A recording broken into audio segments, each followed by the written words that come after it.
The following episode of the Maui Chamber of Commerce's Business Matters was originally broadcast on May 28, 2024.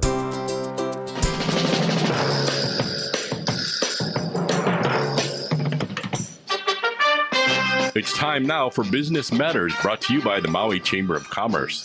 And now, here's your host, the president of the Maui Chamber of Commerce, Pam Toonpop. Good morning, Pam. Good morning, Pam. Hey, Gary, aloha, and good morning. How are you today? Very good. I had a nice 3-day weekend. Wasn't it wonderful? Yeah. Wonderful Memorial Day, and wonderful weather, too. Yeah, it was really nice. Well, I'm so glad you did. Thank you for all you do for our show. Just welcome everybody to Business Matters this Tuesday, brought to you by the Maui Chamber of Commerce. I'm your host, Pamela Toonpop, and today we are going to have a wonderful morning and a long talk with Paul Brewbaker, where we are going to cover the health of our economy, our housing crisis, as we look at it today, to discuss recent developments regarding short-term rentals and a Toyo list and more. So it's going to be a fun hour.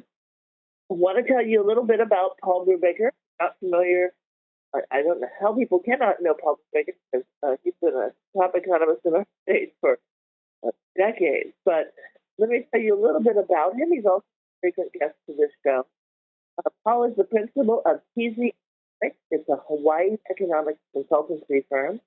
His background in research on the regional economy, financial risk analytics, stems from 35 years as a Hawaii commercial bank economist and executive. He is a graduate of Stanford University, did his graduate work at the University of Wisconsin, and received his PhD from the University of Hawaii. He lectured extensively, several decades of economic theory and applied courses at Stanford and in Hawaii campuses. He is a member of the American Economic Association, the American Finance Association, and the National Association for Business Economics, from which he also holds the certified economic designation. So I'm so thrilled to have Paul Brewbaker. As always, a treasure trove and good morning, Paul. How are you this morning? Aloha, Pam. How's it going over there? Oh, well, every day we're still addressing different challenges and trying to move forward, but we're making progress. Great. Yeah. Did you get to do anything exciting for the 3-day weekend? Did you get a 3-day weekend? Yeah, actually, I'm up in Colorado where I... So, Paul, I was just saying, I'm sorry, we were having technical difficulties. I was wondering if we could start with your thoughts on Hawaii's overall economic health, as we're just coming out of our legislative session, and kind of your thoughts on Maui's economic health and recovery opportunities. Sure. Statewide, Hawaii's recovery is from the pandemic recession 4 years ago, has actually been weakest in the country, or among the weakest, certainly in the bottom 5. And even though most recently Hawaii economic growth has matched the national average, more or less, it has never recovered some of the ground lost. So technically, unlike the U.S. economy, which recovered virtually all of the ground lost to the pandemic and returned to its pre-pandemic economic growth trajectory, Hawaii has returned to a parallel trajectory that's been downshifted. So the U.S.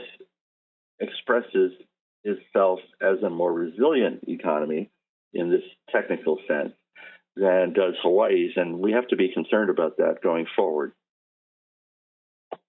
Yeah, Maui, of course,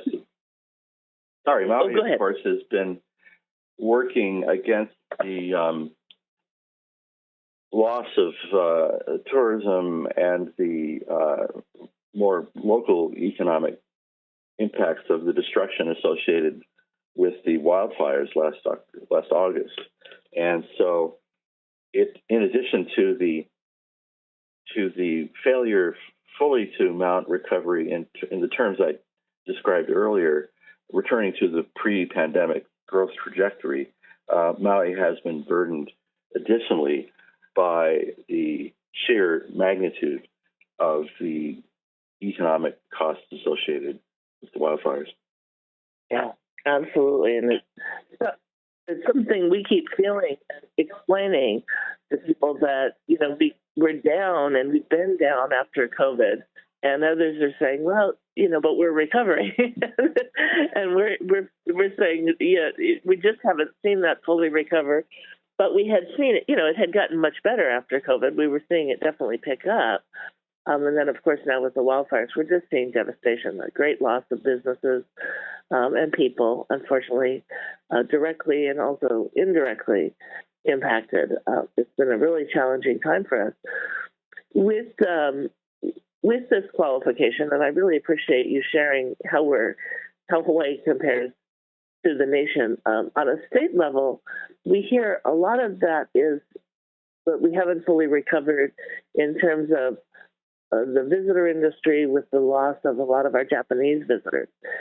Beyond the visitor industry, what is weakening our statewide, beyond the visitor industry and, of course, the wildfires, which impacted what the revenue that Lahaina used to bring in, what are some of the other things that have kept the state from more of a full recovery?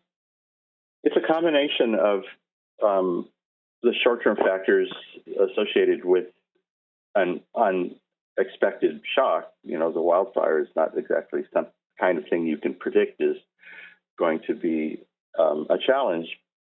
On the other hand, you have to know in a climate change environment, such as the one the Earth faces now, a geopolitical environment, a domestic political environment in which certain kinds of uncertainties loom larger than they might have in the past, and a biological environment, which most recently manifested itself in something I don't think anybody was really thinking about for nearly 100 years.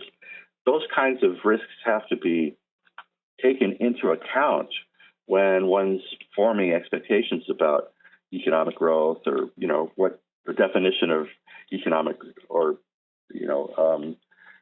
environmental resilience and so on and so forth. So we have sort of the trifecta of longer term things that are challenging to Maui and to Hawaii, having suddenly shown up as risk factors that people probably didn't pay attention to enough. And then the more recent trend in Hawaii towards throttling economic activity, sort of actively jamming things up, so to speak. And you see that everywhere from housing, from home building to tourism policy development itself. And then even more broadly, there are efforts to throttle astronomy as a STEM industry, biotechnology as a STEM industry, and the list goes on and on. So, sort of emblematic to me is the fact that we put speed humps on highways, but we don't actually build highways. It's that kind of like, that's, our infrastructure initiatives in Hawaii are speed humps. It's, as I say, emblematic of a throttling mentality. Well, yes, I love the analogy. I've recently shared numerous times since last October when I saw this, but there was a presentation in Oahu on how to do business with Hong Kong. And Hong Kong was talking about how they are a technological leader in the Pacific Rim. And I remember decades before when I was involved in promoting high-tech Hawaii, high-tech Maui, the supercomputer, things of that nature, where we were trying to be a high-tech leader in the Pacific Rim. And Hong Kong put in this demonstration, they showed how they got there. And there were these basically like 3 dots.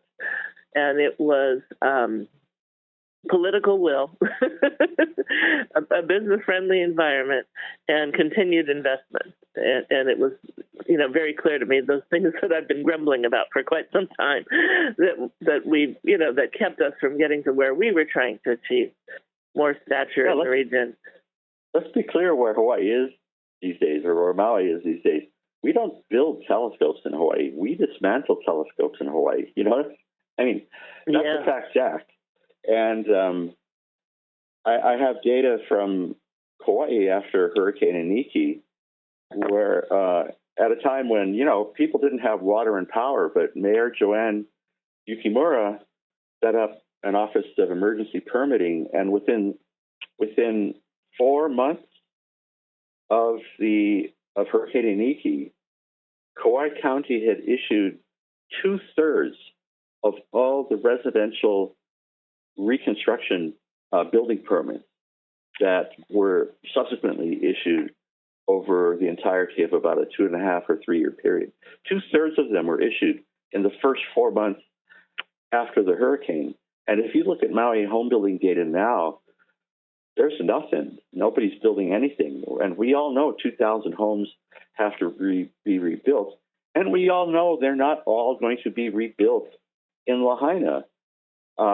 So it's just a completely different world, a completely different economy we inhabit from, the one a generation ago. We're not allowed to build stuff. We're not doing STEM. We're dismantling STEM, as far as I can tell. It's been a point that I've made over and over again for many years, because where are the STEM jobs? And especially after we lost 2 big manufacturing industries that did have engineering and, mechanical jobs, we lost Pine and then we lost HC&S, both during the Great Recession. And, it's one of the things within the hotels. We've had a lot of engineering jobs, and people don't correlate that with the visitor industry, it seems. And so as we've seen, unfortunately, some of the demonizing of the visitor industry, both during COVID and still remaining, despite the great efforts they've done throughout the pandemic and the wildfires to help our community. It's this connection of we keep educating our kids, but the more we're educating them instead of jobs, they're going to the mainland and having a very difficult time coming back. And where are those jobs? And then could they, even if there was a job here, could they afford to move back and take the job without housing? And so for us, housing is like 1A, and economic development and diversification and recovery are actually 1B, because we're struggling to diversify our economy and without housing, and bringing people in and bringing industries in and creating that diversity if we don't have housing. Biotech, maize, corn, genomics started, the industry in Hawaii started on Molokai in 1967. And 200 firms, 200 seed companies engaged in genetic research formed the Hawaii Crop Improvement Association 50 years ago, over in Kauai, actually.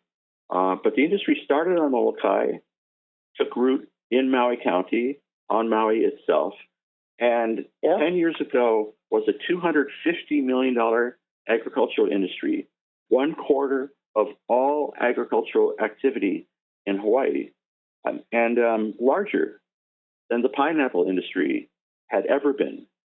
And in the last decade, it was essentially driven out of the state by anti-GMO denialism. So this force you're talking about, where people get it into their head, anti-tourism denialism is a real thing.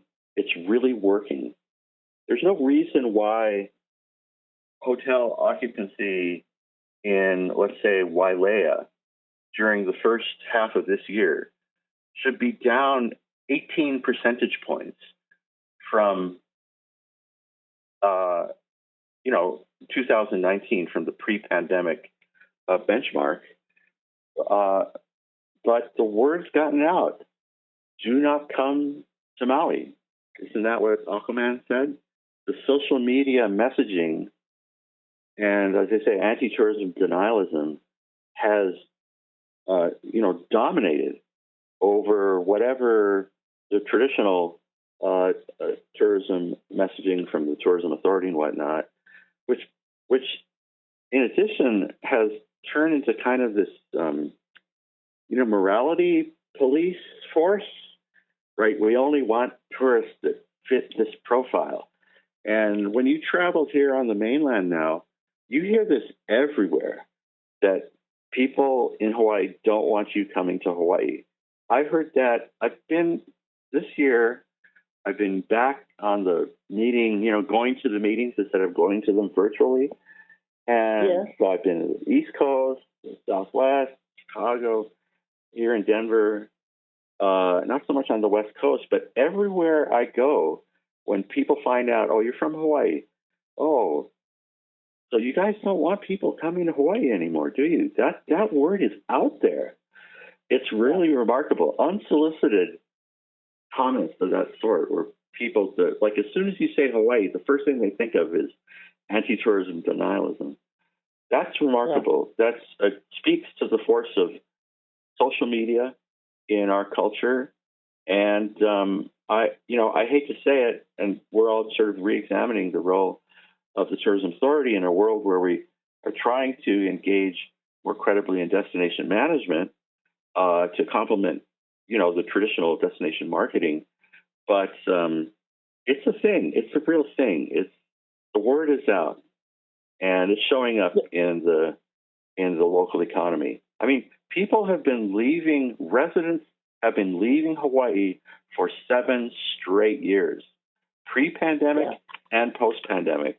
The population has been declining since 2016. So that you have to think about what the implication of that is. You live in a state where the population is declining year after year after year after year after year after year. That's not a fluke. And yeah, sure, at 155 yen per dollar, now,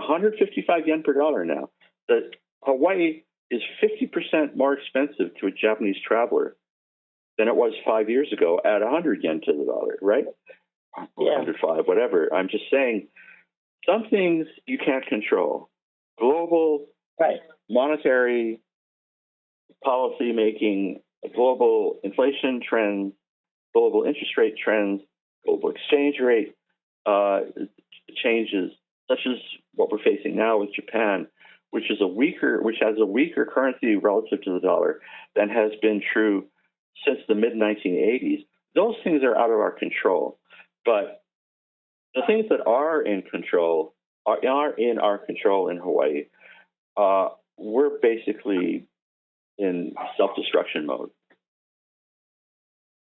Yeah, and the sad part is a lot of the people who are speaking up and contributing to, as you say, the demantalization of some of the industries, are also the same folks who are saying, we want to keep Hawaii local, we want to keep our people here, but we're, as you point out, we're seeing a tremendous exodus.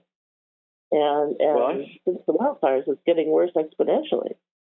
There's a deeply rooted kind of tribalism, a revival, like bigotry, that is pervasive in the expression of a lot of the anxiety people feel about, the path of the economy and the economic challenges, for example, with housing and whatnot.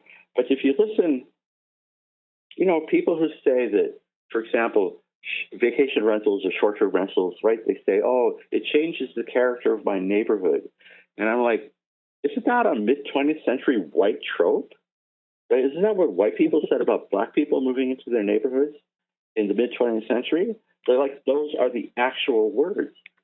And who was it? I heard one of these Lahaina Strong people talk about, he was talking about how offshore investors had done something to him. I was like, what? I don't even understand what the guy was talking about. Like if your auntie moves to Las Vegas and then she buys a condo in Maui, is that a bad thing because she's not from Maui? That's I hear that kind of sentiment all the time, and it's just kind of bizarre.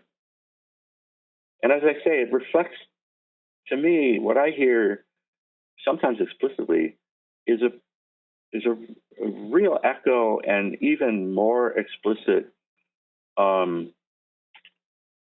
tribalism, bigotry, xenophobia, GTFO, that kind of attitude, vocals only. Yeah, the messaging, and as you point out, I mean, there's some things, on an international level and monetary level we can't control. There's some things that we wish we could control, and of course, social media is one of those things that's completely out of control. And the messaging, I really feel like it's one of those things that I deal with daily as well, whether I'm here or traveling. And people say the same thing. We still get calls and ask if people can come and they want to come and they want to give and they want to help and contribute, and they have this real love for Maui, which is why we saw across the globe people pouring money into Maui. But now they feel like Maui doesn't want them. And of course, there were messages that we learned, unfortunately, from COVID, or we should have learned from COVID, which was that when top elected officials say, please do not come, corporations who have contracts to come and visit or bring groups or have events here pretty much immediately have to, cancel those contracts because the top government official said do not come. And many still tell me that we are not well marketing and showing all of the different places that are open. People don't have a clue that, after you get past the burn zone in Lahaina and you hit Kaanapali, that everything, remains just as it was. They don't understand the section of the burn zone. Again, your point of Wailea, right? Why would Wailea have an issue when Wailea was open the whole time? Or, why would we not see, why would we see declines in other areas when we've been trying to say, there's so many other places to come and see and visit, and you can still have, maybe a new Maui experience, because many people truly love to be repeat visitors in Lahaina, and understandably so. But for us to, I think we missed part of a pivot opportunity window in with a lot of things. And then, of course, the messaging that initially went out was sort of some of that initial COVID messaging that changed a lot of things early on, right, as we were, still exploring what areas we wanted to protect and where we wanted to be super sensitive and address concerns there, and then how we could look at ways to bring visitors in past that area, as well as other parts of the island. So it's really been a huge challenge. Yeah, there's a weird thing in. Let me try to build an analogy in international trade theory over the last decades. We've come to recognize the importance of game theoretic sort of ways of thinking about countries strategically positioning against one another in certain industrial development areas. So there's a whole thing going on with electric vehicles now, the whole EV thing, where we let Chinese vehicles in and so on. And there's a kind of a first mover advantage that exists in these situations when only large organizations with economies of scale and economies of scope are, in the auto industry is a perfect example. You're not going to have thousands of auto companies. That's just not the way the industry works.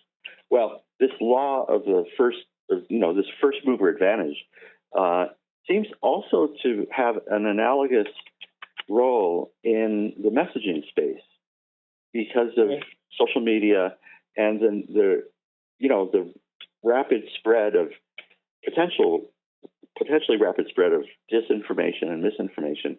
So the first mover advantage situation here is the first message wins, right? The first message dominates. Right. You say, don't come to Maui, you're done. That's the message. And the Maui wildfire, in addition to that, the Maui wildfire is distinguished in the history of, humankind as having been the first instance in which Chinese and Russian state actors used generative artificial intelligence to create disinformation about the sources and consequences of the wildfires. It's a fascinating first moment in human history where generative AI, we used to create stories about space lasers and whatnot, and the space lasers starting the Lahaina wildfires. And it's this weird situation we're in now where first mover advantage to bad information or poor information or, temporary information. Don't go to Maui this week, or don't go to Lahaina, this month.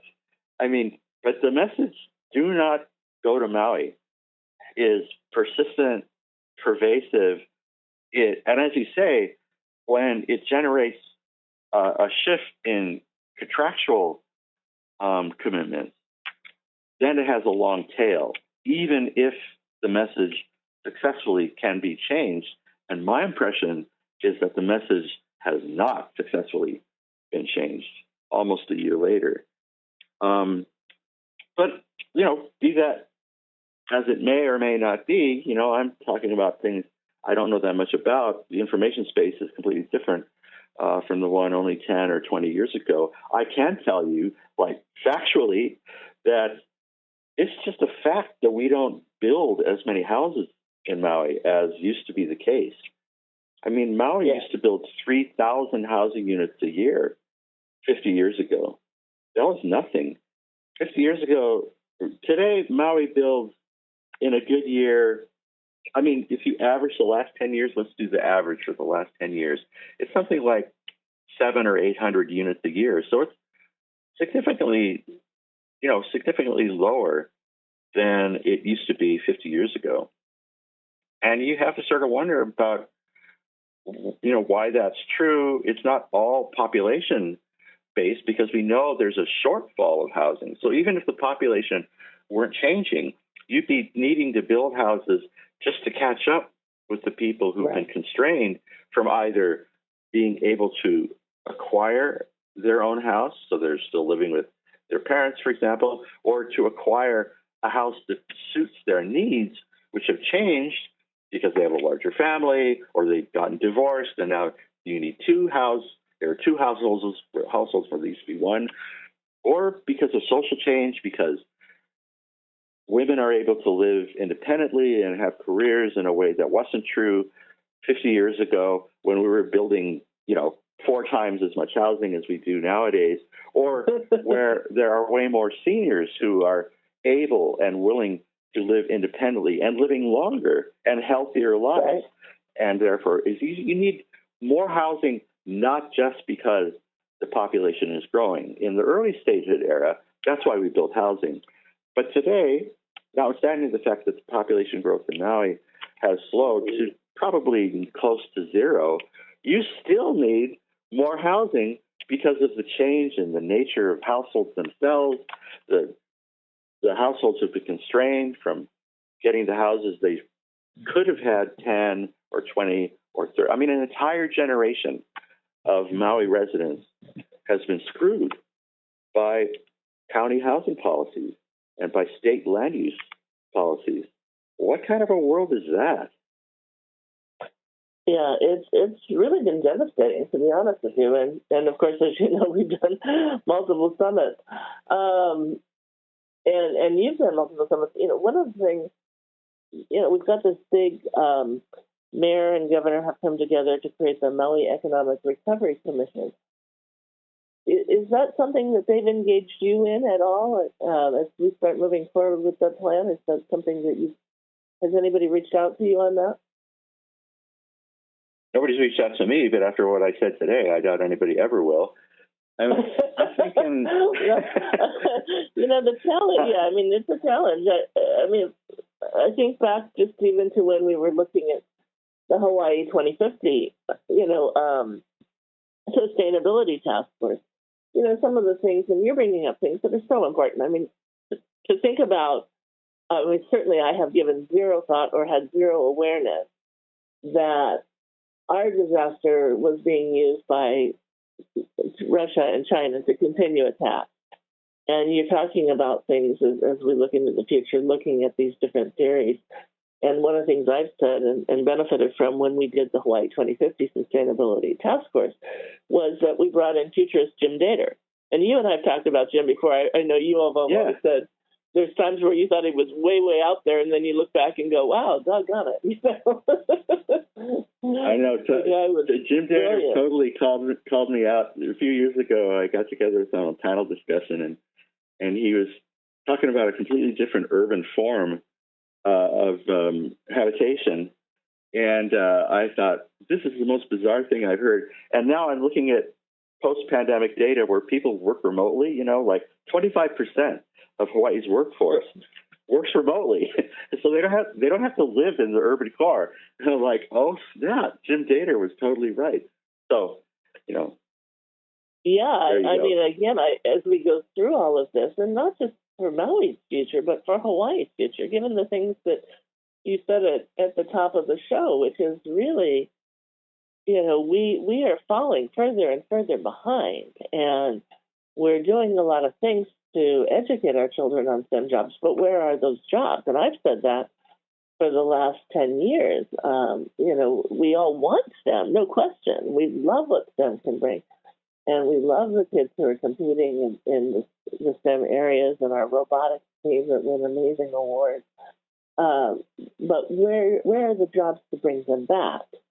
And where are the jobs to, we're the only major island without any military presence like the other islands. We've got one harbor versus two commercial harbors. We've got so many things that we're lacking from an economic standpoint.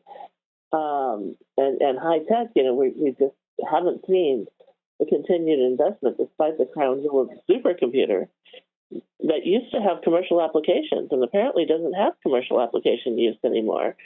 That was built in when Senator and I brought it to Maui. So it's this. It gets back to a lot of this messaging that you're saying, policy and messaging that is keeping us from moving forward and changing Maui dramatically. I'm not sure about the gentleman. I don't know if it was a gentleman or a man, to be honest with you. You mentioned from Lahaina Strong, but we are seeing through COVID huge investments in large parcels of land from outsiders who are going to own and control large parcels of land when we should be investing in our own land and building housing. Yeah, I don't want to misrepresent what I heard. My impression is that his was an expression of victimization. So I think that's accurate. And it was surprising to me because it seems to me like what you described a second ago is, concerning. But what I thought is even worse is this kind of, here's an example from Maui. I think it's odious to use the tragedy of the wildfire to revive this argument, this specious argument that taking 1/3 of the lodging units in Maui's visitor plant inventory and prohibiting their use as a short-term rental is going to create housing. You can just build the housing. You know what I mean? It's so lame, right? Just build the houses. And the problem here is you mentioned a commission and a planning initiative, and maybe that's the problem. Maybe we have too much planning or not enough doing? I don't know. There's something I look at the data, and from 1963 to 1973, 1,000 housing units were built on average on the island of Maui, in the county of Maui, 1,018 units per year, 1963 to 1973, without computers. And I'm pretty sure if you add up the planners, there were fewer of them in the first decade of statehood than in the decade from 2013 to 2023, in which the average was 600 units. Yeah. So maybe the planning is the problem. Maybe the process is the problem. Maybe plans need to change.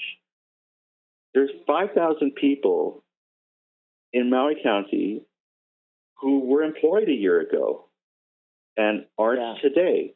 And if you shut down 7,000 short-term rental units, another 10,000 Maui workers will be out of a job. You can't take 1/3 of the lodging inventory on Maui, shut it down, extinguish the jobs of the people involved in 1/3 of Maui tourism, and celebrate the fact that they'll be able to move into a new house. It's just absurd. So I don't know. Is this not obvious? I don't understand. Well, we don't understand either. Is to eliminate 1/3 of Maui's economy. 1/3 of Maui's economy is tourism. We're going to eliminate 1/3 of tourism. So we're going to knock off 10% of the Maui economy with the stroke of a pen, and that's going to solve the housing problem. What? Yeah. I'm just. It makes you wonder. Yeah, what was the data that everybody was looking at when we came up with? What data were they looking at? I'm looking at the data right here in my laptop in front of me. In fact, while you were talking, I was actually compiling the data through 2023. Just go to DBED's website. It's in the select county tables spreadsheet of the quarterly economic report. It's all public information. Well, not the data in the 1960s. I have that. But go look at the data. The DBED publishes 30 years of data, 1993 to 2023. So compare what we're doing in the 2020s to what we were doing in the early 2000s. It's just, it's just. Yeah, I really feel like part of this. That was a housing bubble, so maybe it was, maybe that was too much. But I'm just saying, I know we can do better. It's been done. Right, you bring up a great point, and without all the great computing technology we have today, which helps expedite forms and processes and all sorts of things. Here's the point: it hasn't expedited anything. Well, no, I got that, but in other realms, forget planning. In other realms in business, computers. My world, I remember. Being at Maui Economic Development Board when the supercomputer was installed and we got the first internet service. And I remember our tech team coming in and setting up my computer, and we took 5 minutes and they showed me how to get out on the internet and how to send emails and do all this in 5 minutes. And I was sitting there looking stunned. And they said, "It's really impressive, isn't it? Isn't this amazing?" And I said, "Absolutely." And they said, "What's that look on your face?" And I said, "This will speed up our world in ways I've never envisioned.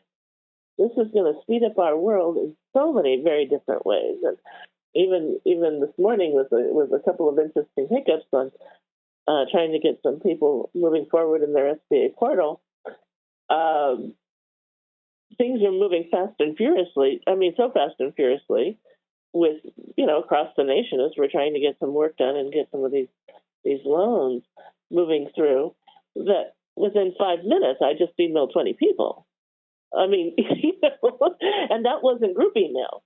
Actually, if you add the group emails, I probably emailed over 45 people. Our world is so different now in many areas, and of course we've made such great strides using those tools in so many other areas, and yet. As you say, I think policy has hampered many different things. It's certainly hampered policy and lack of investment have hampered us from really growing where we could have. We could have been more on par with Hong Kong. We had a lot of people eager to do that. There was a different climate back in the 80s of moving into this new technology arena, sponsored by key leaders like Senator Inouye, who really tried to help jettison us forward, and it seems we've fallen woefully behind since those early days and large champions. So it's very difficult to look at. And when you bring up, and I definitely want to talk more about this, which is, this, how people are looking at the Minnesota decision and the short-term rental thing.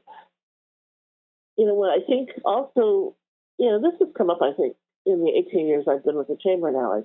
I feel like this has come up 4 times, so this is like the 4th time it's come up. And I think also fueled by legislation, FEMA putting people in those rentals, made people look at those rentals a different way.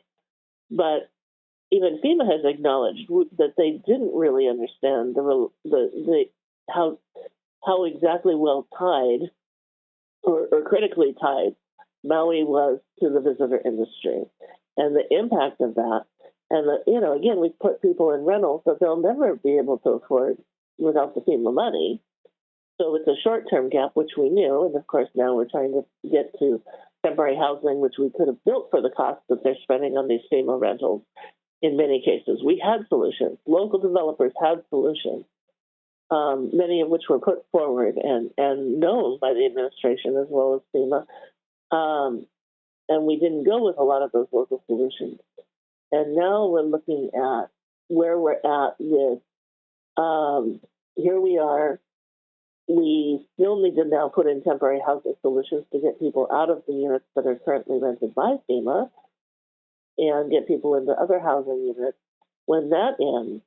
And now we're going back to the Minnesota decision. And FEMA met with me, trying to understand the economic landslide that we've had in our rental markets as a result of what happened with FEMA. And just an economic landslide in commercial markets as well.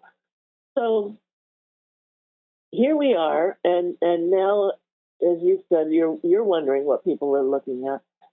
Tell us what you're seeing with this movement now to say, okay, the Minnesota decision is wrong. We are not going to protect these units, and we're going to do our damnedest to convert them to long-term affordable rental.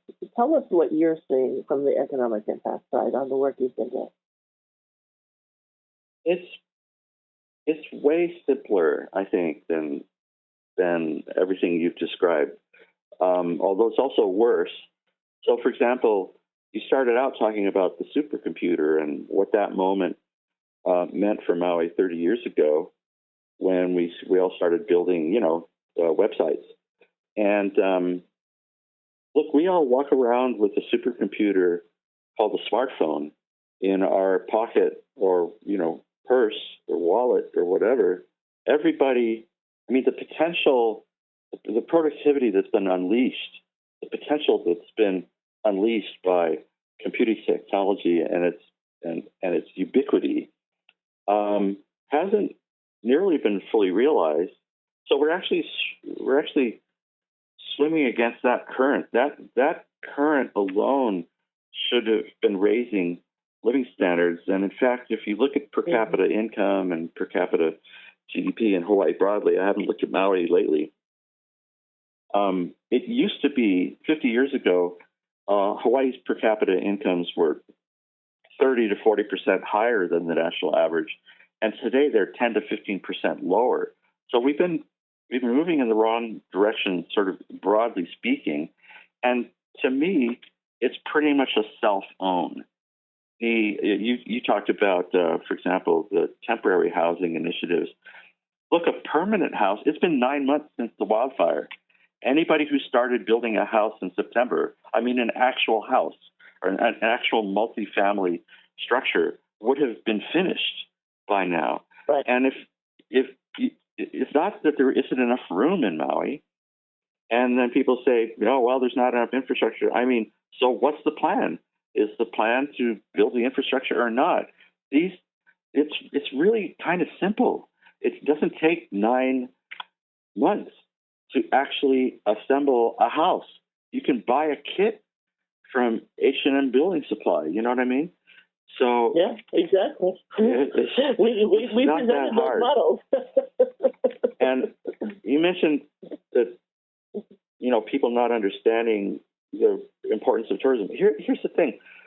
Going back to the short-term rental questions we've been talking about, who's going to rent who's going to be able to pay the rent on a short-term rental converted to a long-term rental, right? So denying the owner the most profitable use of their private property. We just forget about that. This is the People's Republic of Maui. We're going to take away your condo and obligate you under our Soviet 5-year plan to rent it only in 1-year intervals at a minimum. Okay, that's the rule. Who's going to pay the rent if they don't have an income because they lost the job that they had in the 1/3 of tourism or the 1/10 of Maui's economy represented by the formerly known as a short-term rental? I just don't. Who's going to rent it if they just lost their job? And then all the businesses that don't have the business that they had when those short-term rentals were short-term rentals. It's so insane. The more I think about it, the more idiotic it sounds. Yeah, it's very frustrating because it's sort of